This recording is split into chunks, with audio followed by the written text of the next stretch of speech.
Premier enseignement de ce baromètre 2020, le digital est un moteur de croissance pour les entreprises les plus digitalisées. Alors, si une majorité d'entreprises sont aujourd'hui confrontées à des difficultés économiques, une partie, tu le disais, 10% de l'échantillon annonce de la croissance entre 2019 et 2020.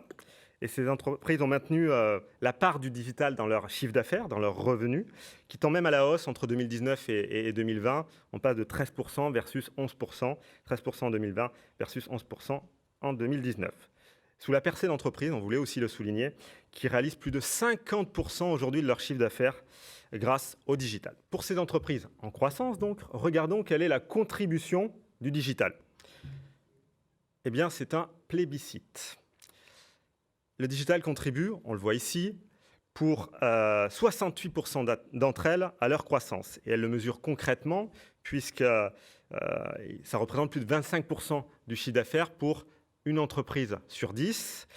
Et pour les entreprises de plus de 20 salariés, à droite sur ce graphique, c'est encore plus fort, avec une contribution de 79%, soit une progression de 4 points par rapport à l'année dernière. Et ça représente plus de 25% du chiffre d'affaires pour une entreprise sur 5 cette fois. Quelles sont les 3 bonnes pratiques qu'elles avaient enclenchées en 2019 et qui sont vérifiées en 2020 pour générer ou pour contribuer à la croissance? Déjà, elles ont eu une présence massive en ligne et on a pu le constater avec, parce que 74% d'entre elles étaient bien présentes en ligne avec un plus 10 points par rapport à la moyenne. Elles se sont équipées d'outils relatifs à la connaissance client et enfin elles ont instauré des formations digitales pour leurs collaborateurs. Voilà 3 bonnes pratiques qui sont intéressantes à analyser pour ces PME.